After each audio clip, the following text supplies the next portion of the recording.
Why do bad things so often happen to good people?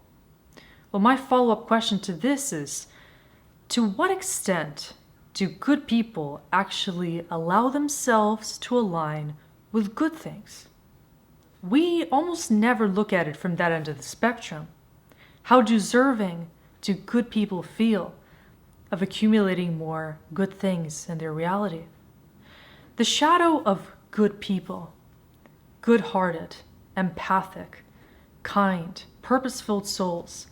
is that they often do not feel deserving of experiencing the fruits of their empathy, the successes caused by their deepest purpose, feel the rewards of their good nature,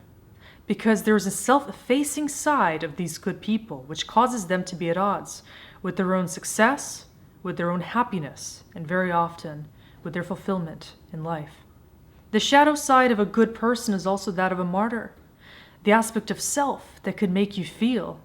like you need not align with the good things in life because you need to be working hard to experience this sacrificial side of your identity which makes you a good person. But to what extent is that actually an egocentric part of the self? I wonder what percentage of good people in the world are doing these good things because deep down they feel undeserving of simply allowing themselves to experience unconditional love. To what extent is the good nature of human beings a cover-up for the part of the self that feels inadequate and like it must work to please other people and give love solely in an attempt to receive a feeling of fulfillment? There, of course, are many good people that have so much love to give and have an unconditionally loving desire to spread goodness in the world. But those people, too, can experience the limitations of their ego, because those people very often are the ones holding themselves in the darkness of their own fears, insecurities, and self-limiting beliefs because they don't think that they're worthy of stepping into the light aspects of their consciousness and breaking out of the karmic pattern that makes them feel like they must work to be good, meanwhile sacrificing the better aspects of this experience. In terms of good and bad, we need to really break apart this duality and come to terms with the nature of energy and the karmic laws by which the entire universe operates. Good people are typically those people that are seen as doing good things, so they're experiencing the expression of their identity that is in service to other people. These are qualities of compassion, kindness, selflessness that appear on the surface of their experience. These are people that choose to give of themselves in order to spread more goodness in the world. However, these people very often are masking the part of them that makes them feel like they are not going to be worthy if they stop giving of themselves, if they stop sharing goodness in the world, because very often these souls feel like they have no identity outside of what they are able to give to other people. Very often the givers and the empaths are those that feel no sense of self-importance. And so they're masking the part of them that actually has no desire to feel value, coming from an intrinsic place of self-worth. When asking these sorts of people what they experience within themselves, very often they wouldn't even be able to ascribe meaning to their identity unless they're in that masculine expression of giving their energy or giving their love to somebody else. And so what ends up happening is that these people observe their love by creating a dynamic with another person. By giving, you end up receiving, because when you're giving your energy, you're able to experience the mere reflection of your love through what that other person is experiencing.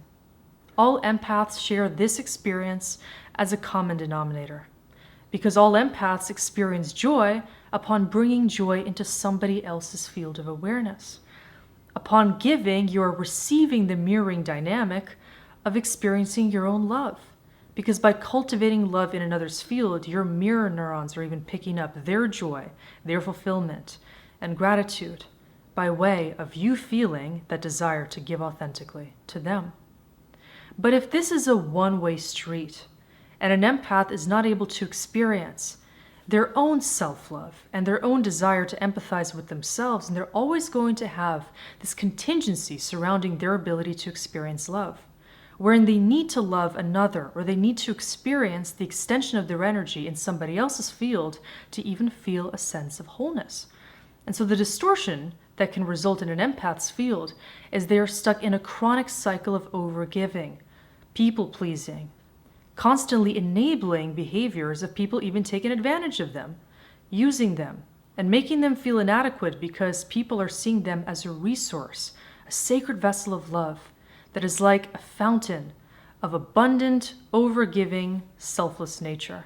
And so these people can easily become the victims of narcissistic abuse, toxic relationships, and cycles of abuse in reality, in which people exploit them for their precious resource of the heart and soul that they always yearn to give and to receive a reflection of. In order for this abusive cycle to stop, the empath, the giver, the person who experiences an abundance of love within themselves needs to realize that this sacred resource of love and connection must be treated as such from an internal place of receptivity. Very often, the empath actually has no desire to receive. And so these people can actually degrade their own sense of self-respect by constantly being depleted by this action of giving to other people, meanwhile not realizing that they are most deserving of experiencing that sacred relationship within themselves. It's important for a giver, an empath, and a person with this surplus of love to share to pause and to think about where love is overdue within themselves. As an emotional stream of consciousness, love must flow into all the chambers of one's energetic body that deserve to experience that condition of being seen, valued, and understood. If you are someone that has a lot of this energy to give and always feels like the world can use more of this energy,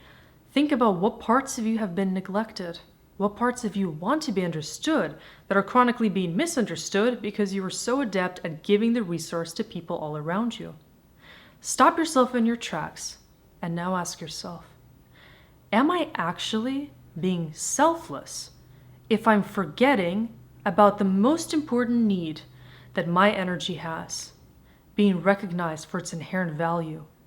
without necessarily needing other people to approve of that value? Meaning, are you also regarding yourself highly and seeing the sacred value of your loving energy if you allow it to be exploited? If you allow yourself to be used, taken advantage of, or to run yourself to exhaustion by constantly being exertive of this potentiality and this energy of love within you, are you really allowing yourself to experience your deepest purpose? This brings us to the next important chapter of this experience, analyzing what your true calling is and how the inherent desire to share goodness is what allows us to uncover our own inner space of potentiality. In order to find ourselves of value, we first need to see that value. Value can't only be derived from the experience of giving to other people,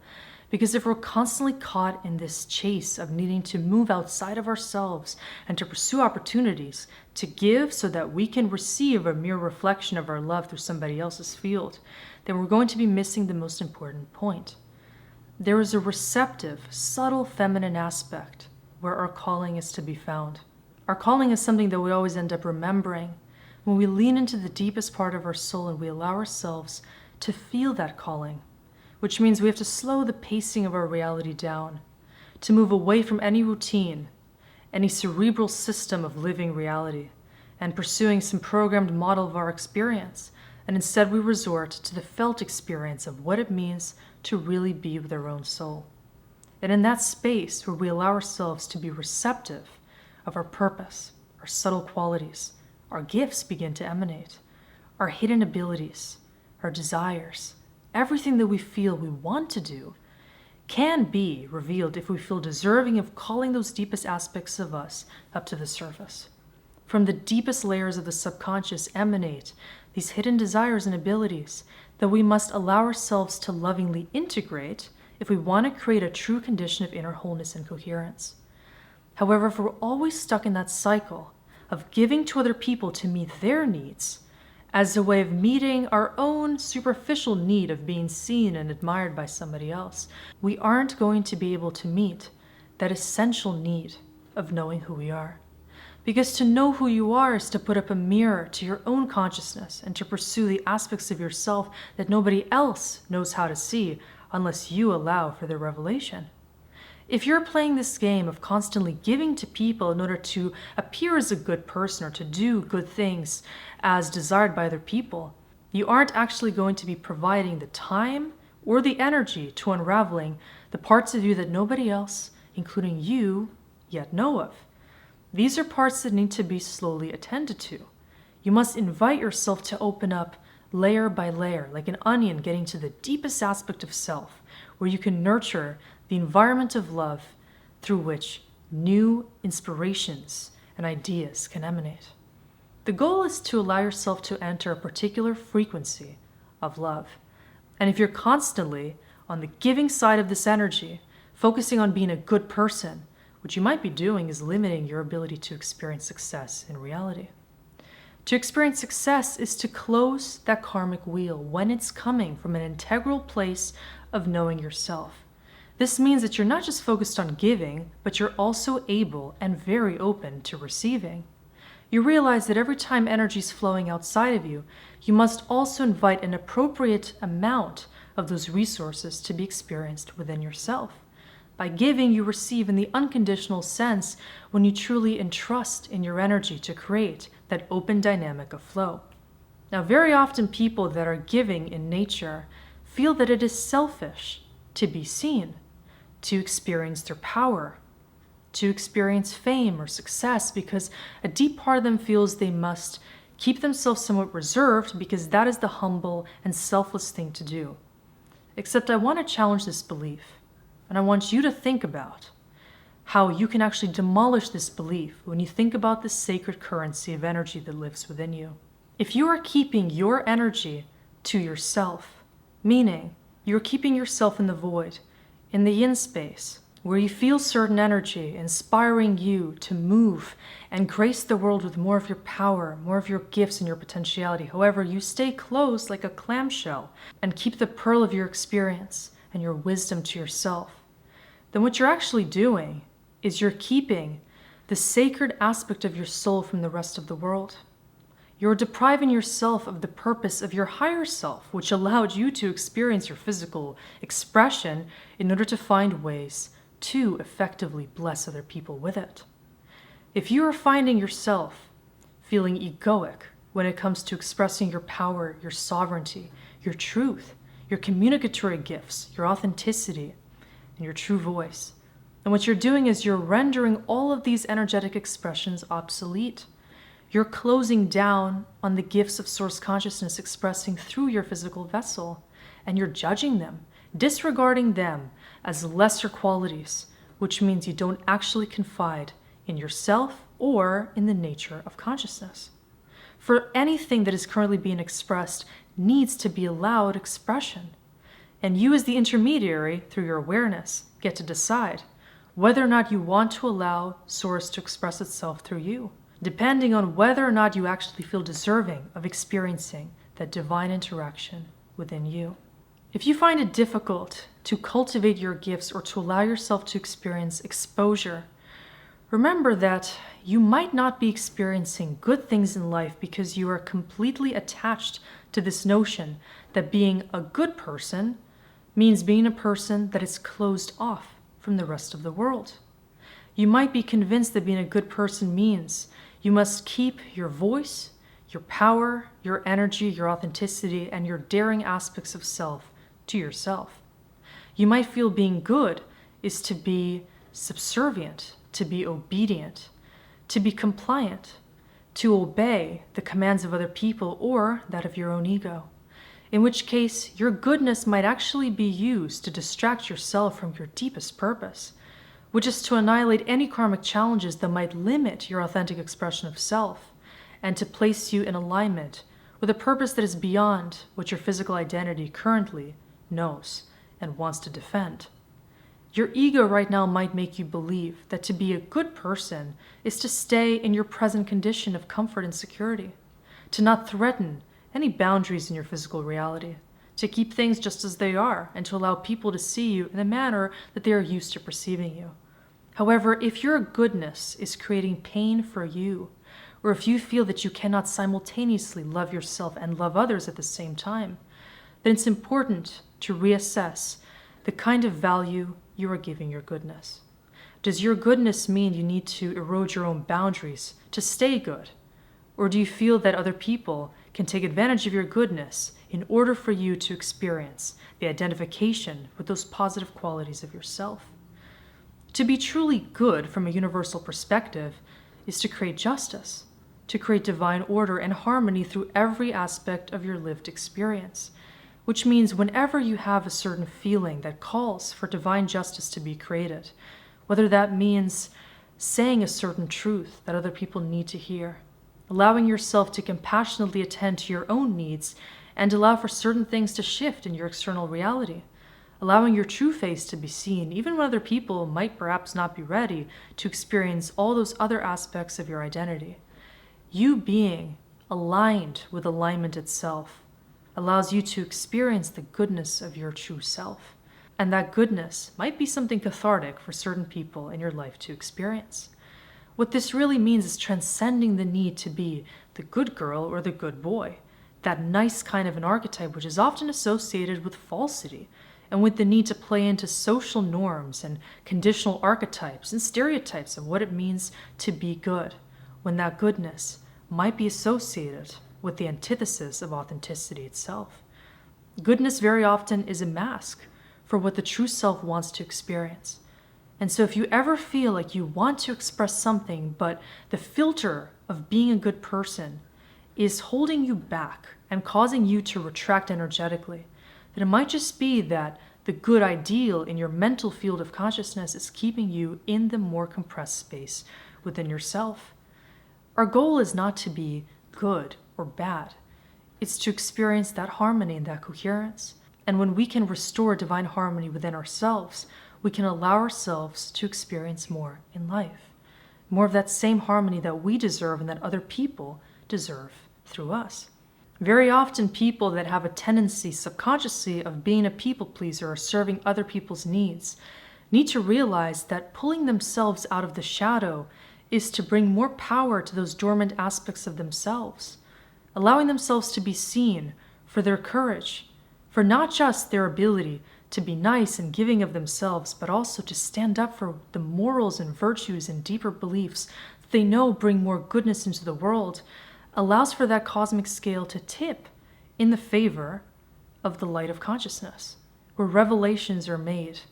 and where deeper values beyond just playing into conditional stereotypes reign supreme. If we want to truly align with goodness in the world, we need to stand up for something that goes beyond just the conditional notions of how we are to stand up in our own reality. It's to think beyond the self altogether, because we're all here playing into a collective mission. And all those souls that harbor deeper wisdom, awareness, and desire to do good for the world need to think about unifying with a collective agenda, something that goes beyond them and allows them to transcend all of their fears.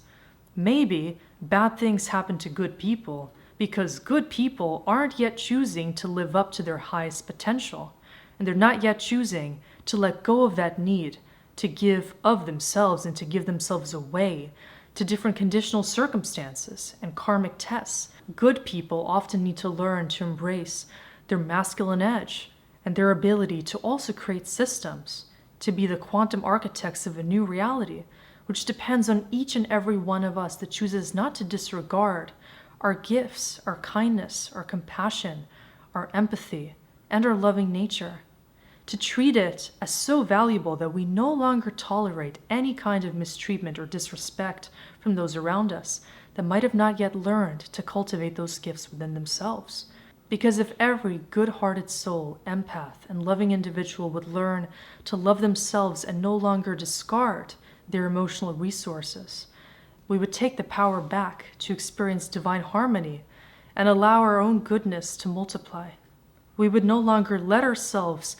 enter a kind of divide and conquer model in which our goodness is being used to fuel power struggles and more divides outside of us. If we stop separating from our goodness, then we will know that this energy always needs to flow in both directions. We must drink the nectar of our own love in order to know the taste of its importance and the value of love that needs to spread outside of us. And so my challenge to you is to consider, how deeply do you cherish those beautiful aspects of your being and allow for goodness to expand in your life? If you're afraid of your power, perhaps you don't yet feel worthy of experiencing the max capacity of your own goodness, to see it flourish like a flower that can be fertilized abundantly as soon as you allow yourself to experience the fruits of your own labor and the expression of your goodness within every part of your reality. Let yourself grow beyond what you currently think is possible by realizing the most selfless thing you can do is to share your energy with yourself and with others. Because by giving, you always will receive that beautiful feeling that you cultivate within yourself when you learn the power of valuing your own love.